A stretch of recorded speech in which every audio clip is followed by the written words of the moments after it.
झाट करके डाल दी है। अगर आपके पास किताब है आप टिक लगा लेंगे, जो हिस्सा कटा हुआ है उसको आप नहीं पढ़ेंगे। अब हम आगे सीधे स्विच कर जाते हैं हमारे एनसीईआरटी के अगले पाठ्यक्रम के ऊपर, जिसका नाम है सरकार, यानी कि गवर्नमेंट। ठीक है, अगला पार्ट सभी के गवर्नमेंट है।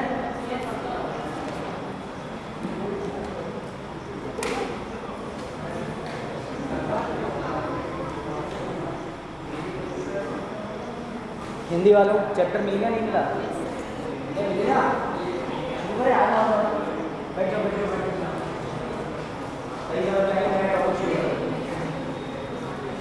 चलो भाई बताओ सरकार क्या है? कौन बताएगा सरकार क्या है? अब ये मत कहना कि पता नहीं है सरकार क्या है। एक बार तो वोट दे ही चुके होगे सब लोग, कोई 18 से नीचे का तो मैं नहीं कह सकता, वोट दे चुके हैं। सरकार क्या है बताइए?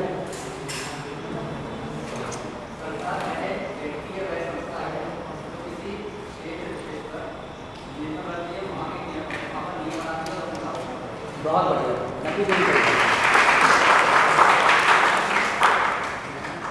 इधर से कौन बताएगा भाई? वही group A B C, group A से कौन बताएगा सरकार क्या होती है?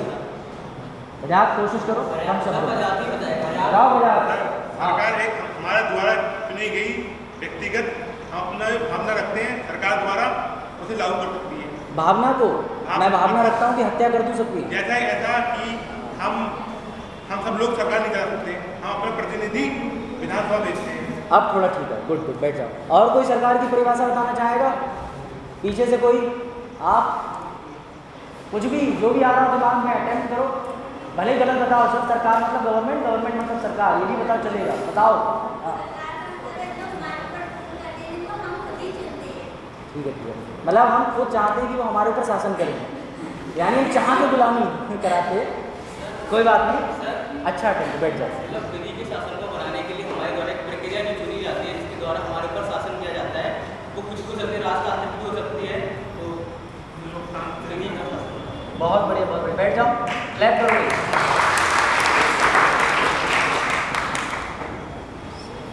क्या सरकार कानूनी दायरे में रह के कार्य करती है या कानून से अलग हट के कार्य करती है? आप मान के चलो कि मैं सरकार में हूँ, आज मान के चलो मुझे ऑर्डर है कि यहाँ पे सीएम साहब आ जाए, बोले एक दिन का सीएम बना दो। मेरी शिक्षा ये है कि जितनी भी यूपीएससी की किताबें हैं निःशुल्क हर जिले में हर बच्चे को बांट दो। अब सरकार ने बजट ही की तो मेरी भावनात्मक रवैया जो है उसको सरकार अपनाएगी? नहीं अपनाएगी। हर चीज़ के लिए प्रावधान बने हुए।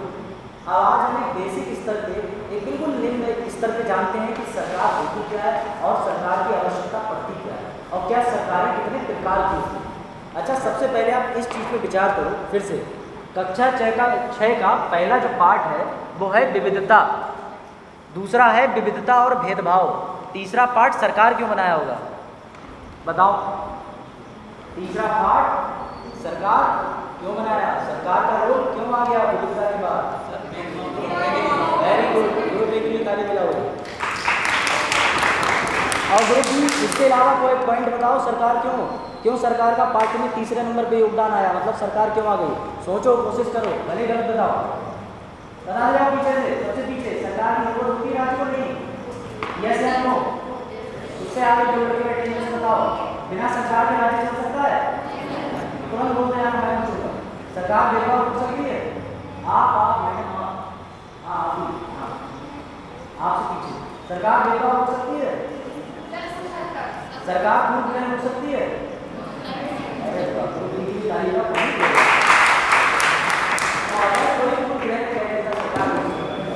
तो यहाँ आ गया। उसके बाद मैं पूर्व ग्रह को जो है डिस्क्रिमिनेशन में बदलता। आप ग्रुप सी, ये बताओ, सरकार के पास होता है कानून के दायरे में रहकर कार्य करने को मिलता है या कानून के दायरे से बाहर रहकर काम करता है? क्या वे कानून को अपने अनुसार तोड़ मरोड़ और बदल सकते हैं? सकते ही हैं, सबसे पीछे आप बताओ। हाँ, बदल सकते हैं। और कोई आगे? पूरी तरह बेसिक स्ट्रक्चर, बहुत बढ़िया, मूल ढांचा।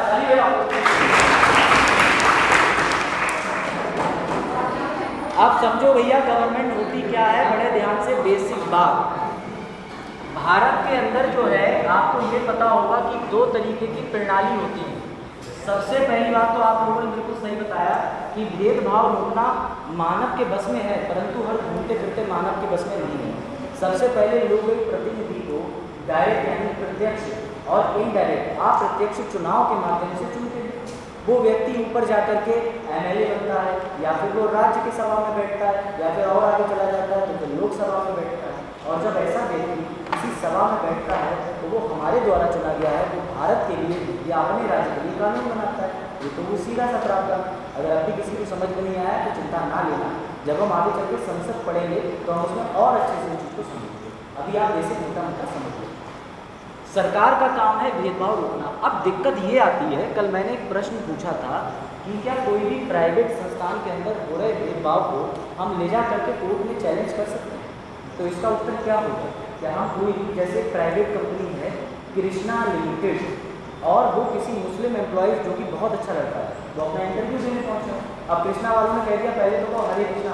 वो बोला सर संविधान का तो धर्म नहीं है, मैं नहीं कहना चाहता, मुझे अभी मृत्यु की आज़ादी मिल गई। नहीं तुम कहो कोई तुम्हें अपॉइंटमेंट मिलेगा, तो वापस चला गया। भेदभाव हो रहा है। अब आप बताओ क्या वो इस चीज़ की शिकायत सरकार से कर सकते हैं?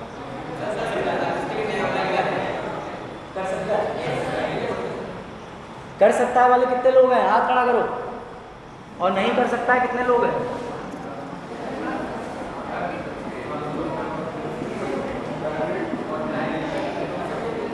ठीक है।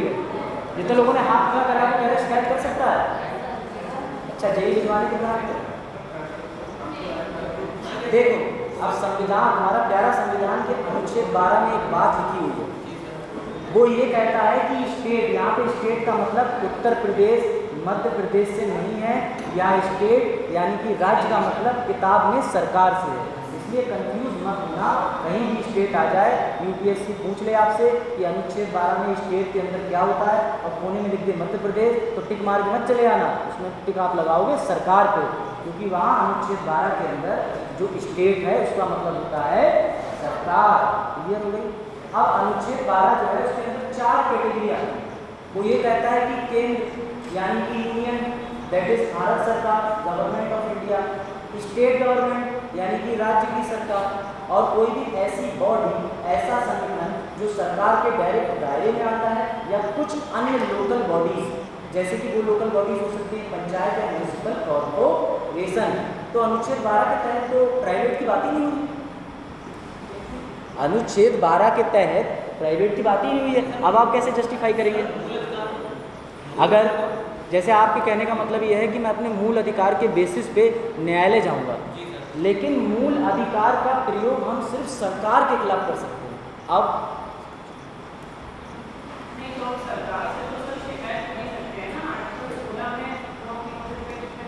वो ये कहेगा कि मेरी प्राइवेट कंपनी में अपनी कंपनी आज बंद कर दे रहा हूँ, निवेदन कर रहा हूँ, आज ही आज बंद कर दे रहा हूँ, नहीं लूँगा तो उसको नहीं लूँगा।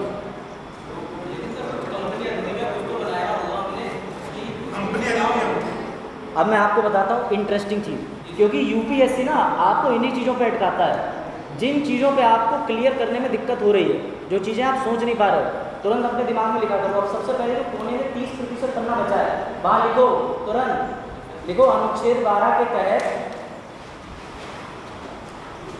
कम से कम सीधा कर लो, बिस्मिल्लाह कर लो।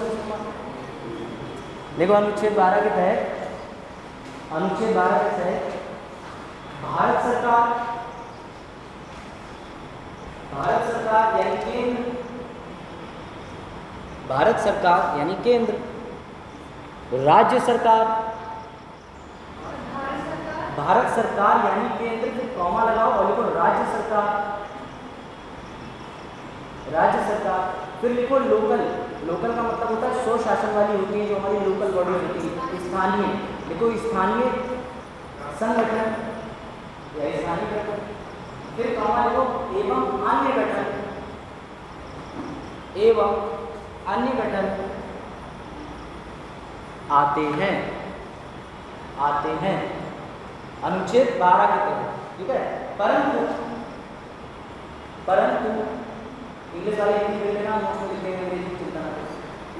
परंतु अनुच्छेद 12, हाँ प्लीज आर्टिकल 70 में उन्होंने बोल दिया कि हम अवॉइड करते हैं इस पद को, लेकिन वहाँ पे दंड नहीं दिया गया है, और दंड प्रक्रिया आईपीसी में आती है और बिल्कुल सही में आती है। तो सेम इसी तरह का कोई प्राइवेट कंपनी अब आपने मेरी वाली बात कह दी जो मैं आगे बताने वाला था। पहले तो क्लैप करो, प्लीज़, बच्चे ने समझा था।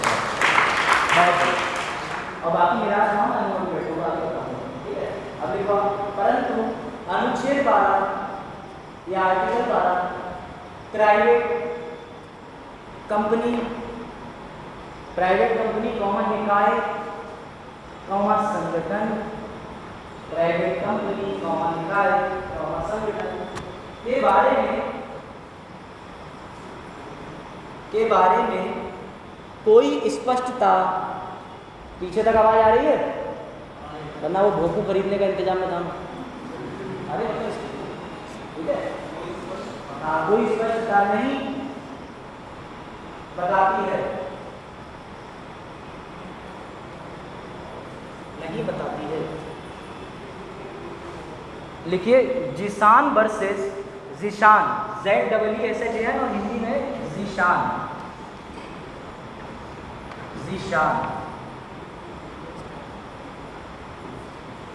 जीशान, बनाम नहीं वर्सेस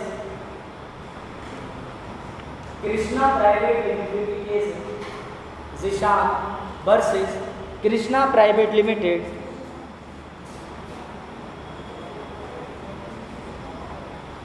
वर्सेस कृष्णा प्राइवेट यानी बनाम कृष्णा प्राइवेट लिमिटेड में यह निर्णय हुआ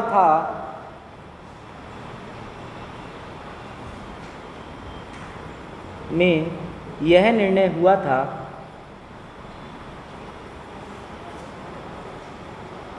कि अनुच्छेद 14, 15, 16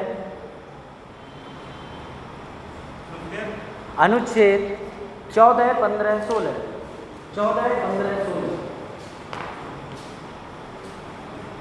अनुच्छेद 14, 15, 16 का नियंत्रण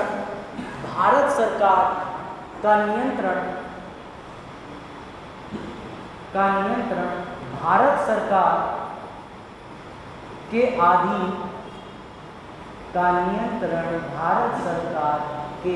अधीन और कितना काफी यानी आने वाली निकाय व संगठन पर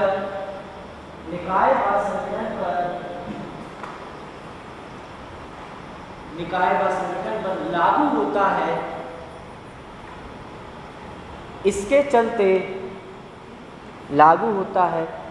चलते हम किसी प्राइवेट कंपनी, प्राइवेट मतलब समझते ही हो, स्वचालित या व्यक्तिगत कंपनी, प्राइवेट कंपनी के ऊपर कोई रोक नहीं लगा सकते। इसके चलते हम प्राइवेट कंपनी या निकाय पर कोई रोक नहीं लगा सकते। कुछ आगे नहीं करो, चले जाओ टेलर एंड टेलर कंपनी में जाके लेने सर बहुत बढ़िया कोर्स होता हो, नहीं मुस्लिम को हिंदू को क्रिश्चियन को देखा होगा, तो चले जाओ अपना कोई कंपनी डालेंगे तो वो कहेंगे ये तो राज्य की ड्यूटी है, राज्य के अंतर्गत आती है, प्राइवेट की तो बात ही नहीं संविधान में। यहाँ तक क्लियर हुआ। अब आगे लिखो, परंतु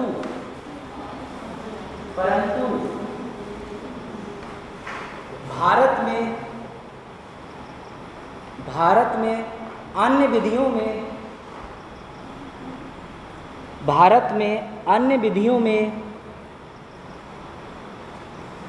जो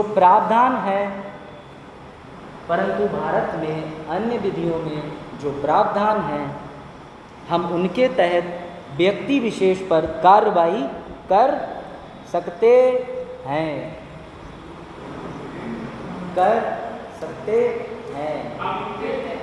हम भारत के अन्य विधि के द्वारा उन पर कार्रवाई कर सकते हैं, अन्य विधि या अन्य प्रावधानों के द्वारा कार्य कर सकते हैं, तहत कार्रवाई कर सकते हैं। कार्रवाई मतलब उनके खिलाफ मुकदमा कर सकते हैं। आप समझ में आया? देखो, प्राइवेट कंपनियों को चाहिए होती है अपना व्यापार करने की आज़ादी, और सरकार चलाती है सरकारी चीज़ें अपने साथ। यानी कि कहने का मतलब ये है कि अभी इस स्कूल के अंदर आपसे भेदभाव हो जाए तो अगर ये स्कूल सरकारी है या सरकार के नियंत्रण में आता है तो आप चले जाओ कोर्ट कि सर आपके कंट्रोल में आने वाली कोई चीज़ है, वहाँ पे मेरे साथ भेदभाव हो रहा है, तो मेरे अधिकार यानी कि मेरे जो राइट्स हैं उसका प्रोटेक्शन तो आप करोगे। अनुच्छेद 12 में तो राज्य आप हो, अनुच्छेद 14, 15, 16, 17, 18, 19, 20 सबकी जिम्मेदारी आपके पास है। लेकिन प्राइवेट वाला क्या करेगा, पहले तो पढ़े हो जाओ, टाइम से तुम्हारी फीस नहीं आ रही है, पहले सब लोगों के सामने देखो यही वो व्यक्ति है, वो आज तक पे आता था ना, गौर से देखें, आता था ना, वो चैन से सोना है तो जाग जाओ, लंबे लंबे बाल होते थे, तो कई बार पानी का गिलास छूटा मेरे हाथ से कि मैं सच में जाग गया। तो ऐसे प्राइवेट स्कूल में वो आपको खड़े करके ह्यूमिलेट करेंगे, आपकी फीस नहीं हुई, अगर आप टाइम से जमा नहीं करोगे आप कुछ नहीं कर सकते। वो आपसे कहेंगे जाओ तुम इस कैटेगरी को नहीं ले रहे तो कर दो शिकायत, क्या करें। मेंटल हेरेसमेंट की तो बात उससे भी बिल्कुल ना हो, ठीक है। लेकिन आप उस व्यक्ति के खिलाफ जाकर के अनुसूचित जनजाति अधिनियम 1989 के तहत उसकी शिकायत कोर्ट में जाकर के कर सकते हो। दो व्यक्ति आपस में लड़ रहे थे, एक ने एक से कह दिया कि तुम दलित हो, और आज दलित वर्ड का मतलब भी मैं बताऊंगा आपको कि दलित का मतलब क्या होता है, आप सुनिए नहीं, ठीक है। उसने उससे कह दिया तुम दलित हो, उसने कह दिया कि तुमने जाति सूचक शब्द कहे हैं मेरे खिलाफ। अब वो जाता है सीधे हाई कोर्ट में रिट लेकर के या उसके खिलाफ आईपीसी की कार्रवाई करता है, पहले धाराएं लगवाता है, क्या करवाता है, SC/ST एक्ट लगवाता है। वो जाकर के राज्य सरकार के पास नहीं जाएगा, क्यों? क्योंकि उसके ऊपर ना तो गवर्नमेंट ने उसको परचेज कर लिया, ना कोई प्राइवेट इंस्टीट्यूट है, वो अपना एक सिंगल बॉडी है, और उसका अगर कोई अधिकार वायलेट हो रहा है तो वो राज्य सरकार से शिकायत करेगी। लेकिन किसके जरिए? जो अन्य प्रावधान है। ये चीज़ समझ में आ गई? अनुच्छेद 12 का महत्व समझ में आ गया? NCERT समझा रही है इतना डीप। चलो भैया आगे बढ़ते हैं। आगे बढ़ने का मतलब कुछ लोग उठने लगे सीट से, क्लास नहीं ओवर हुई है, ठीक है। चलो भाई अब गवर्नमेंट की बात कर लेते हैं। देखो गवर्नमेंट जो है वो विश्व में और भारत में हर जगह बात करो तो व्यक्तिगत तौर से अगर मैं कहूँ तो मेनली मुझे लगता है 3 प्रकार की गवर्नमेंट होती है। अब आप कहोगे सर 3 प्रकार की गवर्नमेंट कौन सी होती है? एक तो होती है राजशाही, जिसको हम अंग्रेजी में बोलते हैं मोनार्की,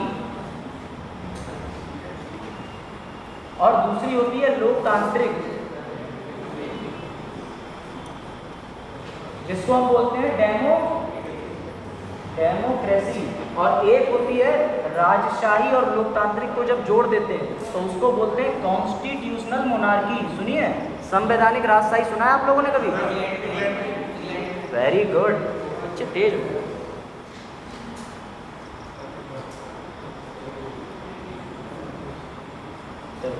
इसको बोलते हैं कॉन्स्टिट्यूशनल मोनार्की। आप समझ लो अन्य देशों में क्या होता है, आज भी अगर आप चले जाओगे तो आप देखोगे कई देशों के अंदर राजाओं की संख्या चल रही है, श्री श्री श्री राजा 11वें, श्री श्री श्री राजा 12वें, 13वें, तो चले पड़े उनकी सीरीज चल रही राजाओं की। तो वहाँ पर राजशाही आज भी है। उनका मानना ये है कि हम अपने राजा से बहुत खुश हैं, हमारे राजा जो हमारे साम्राज्य के लिए कर रहे हैं बहुत ही बेहतरीन कर रहे हैं, एकदम बढ़िया काम कर रहे हैं, और हमें कोई लोकतंत्र नहीं चाहिए। राजा का बेटा राजा बनेगा, सीधी भाषा में समझो, राजा का बेटा राजा बनेगा, उसको राजशाही, ठीक है।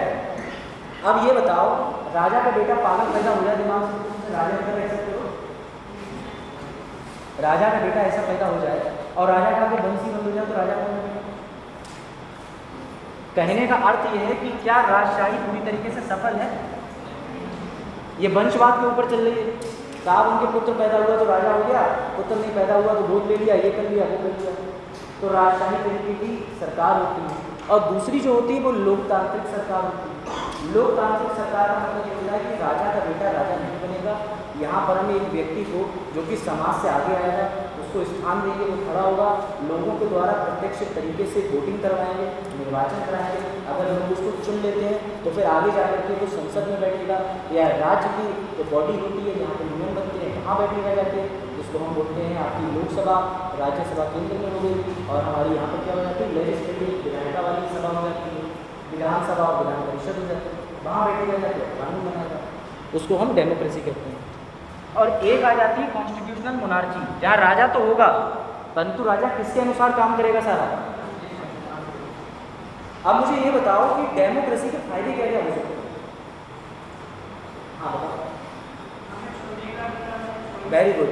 अभी आगे एनसीईआरटी में इसी चैप्टर में एक शब्द आएगा भागीदारी, पार्टिसिपेशन।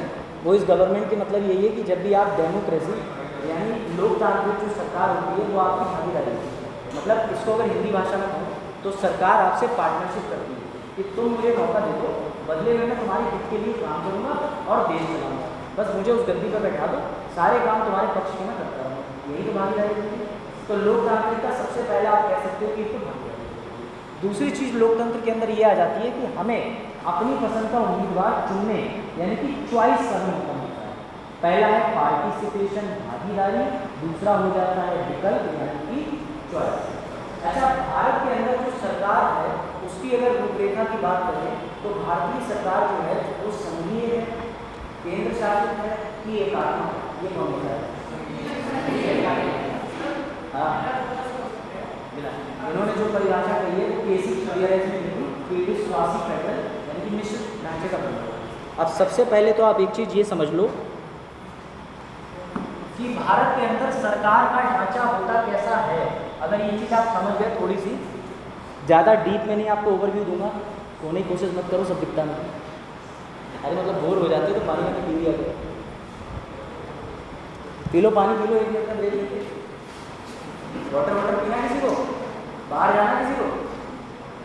वॉशरूम है कुछ? कहीं नहीं जाना, तो हम ही पानी पीना।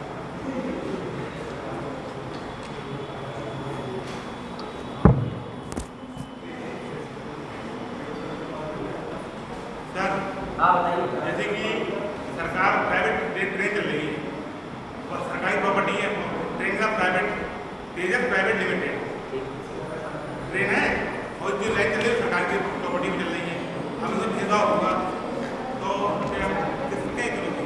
अब तो प्राइवेट होगी ट्रेन, अब कहाँ जाओगे भेदभाव के लिए? सरकार के पास मतलब जाओगे? जो लाइन है वो सरकार की है, जो लाइन है वो सरकार की है। फिर देखो, इस मामले में मैं दूंगा, आप पहले तो नीति निर्देशक तत्व की एक बार अध्ययन करेंगे और खासकर 47, 48 और 39 एक बार आप पढ़िएगा। और दूसरी बात, सरकार क्यों प्राइवेट कर रही है इस पर हम तब चर्चा करेंगे जब हम ये अनुच्छेद पे आएंगे। भेदभाव किया जाए, भेदभाव नहीं हो रहा है, ये तो टेक्नोलॉजिकल एडवांसमेंट हो रहा है। सरकार चाह रही है कि हम जनता को बेहतर सुविधा दें, वो आपसे कोई मौलिक अधिकार नहीं छीन रही ना।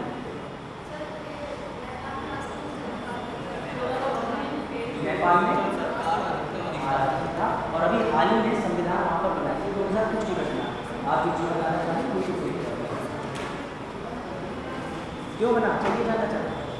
आगे इनका एक प्रश्न ये आया है कि पहले नेपाल जो है वो राजशाही मोनार्की पे था, ठीक है? अगर ये नहीं पता है तो जान जाओ, मतलब वहाँ पे राजा शासन करता था, राजा के बाद राजा का बेटा। लेकिन वो लोकतांत्रिक देश क्यों बदल गया? ये शायद 2005 या 6 का इंसिडेंट है, आप लोग एक बार डेट वेरीफाई कर लेना। 2000, हाँ नेपाल का, ठीक है? तो होता क्या है कि नेपाल के अंदर जो है वो लोग विरोध करने लगे, क्योंकि देखो जब कोई राजा बनता है तो उसे ये तो पता है कि आगे वोट तो होगा नहीं, ठीक है? आगे कुछ होना नहीं है, मैं अपनी मर्जी से जो चाहे वो करूँ, मेरे ऊपर कोई उंगली उठाने वाला तो है नहीं। लेकिन डेमोक्रेसी के अंदर हर चीज़ होती है। आप लोग देखते हो कि कुछ लोग क्या करते हैं, भीड़ में बाहर बैठ जाते हैं, स्ट्राइक करते हैं, प्रोटेस्ट करते हैं, नारेबाजी करते हैं, वो सब डेमोक्रेसी से मिलने वाले अधिकारों को तहत करते हैं। अगर आज यहाँ राजशाही आ जाए तो आप वहाँ बस चीज़ें करते रहेंगे और कुछ नहीं कर सकते। तो नेपाल के लोगों को ये बात लगी कि राजशाही कहीं ना कहीं लोग घातक साबित हो गई, ऐसे उन्होंने वहाँ जन आंदोलन कर दिया। और इसका रिसेंट एग्जाम्पल आप म्यांमार में भी देख सकते हैं, जो पिछले साल तक इंसिडेंट हो रहा था। और इसका उदाहरण आप पाकिस्तान के अंदर देख सकते हैं, जहाँ राजशाही तो नहीं है परंतु सारी की सारी शक्ति जो है वो मिलिट्री के पास है। अब मिलिट्री को पाकिस्तान का तो इतना दुर्भाग्य रहा है कि वहाँ पे आज तक कोई पीएम ऐसा रहा ही नहीं है जो अपना कार्यकाल पूरा कर पाए।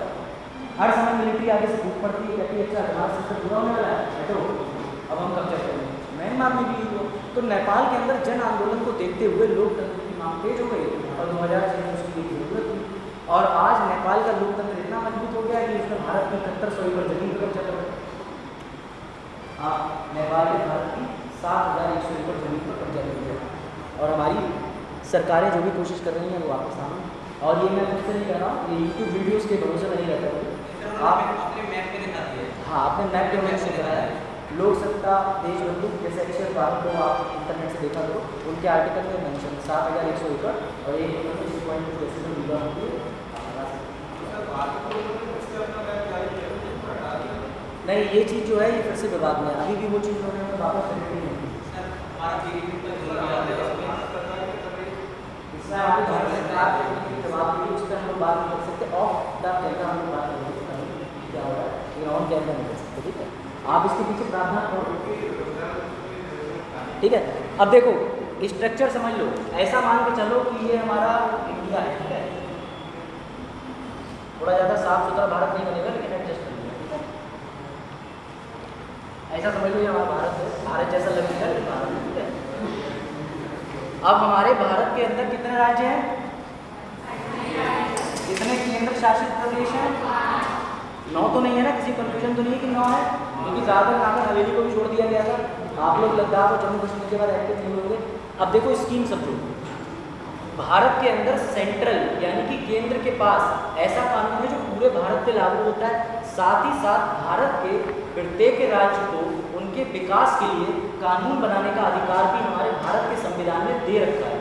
यानी कि हमारे भारत में राज्यों को और केंद्र को दोनों को भारत के लिए कानून बनाने की शक्ति प्रदान है। राज्य राज्य के लिए कानून बनाएगा और केंद्र पूरे भारत के लिए कानून बनाएगा। केंद्र के अंदर 2 तरीके के हाउसेस होते हैं, यानी 2 तरीके के ऐसे परिषद होते हैं जिनके अंदर बैठ करके लोग कानून बनाते हैं। और जो इसका मुख्य स्थान होता है उसको संसद भवन कहते हैं, पार्लियामेंट कहते हैं। वो एक सेंट्रल बॉडी है। उसके अंदर 2 प्रकार के हाउसेस होते हैं, यानी सभाएं होती हैं। एक अपर हाउस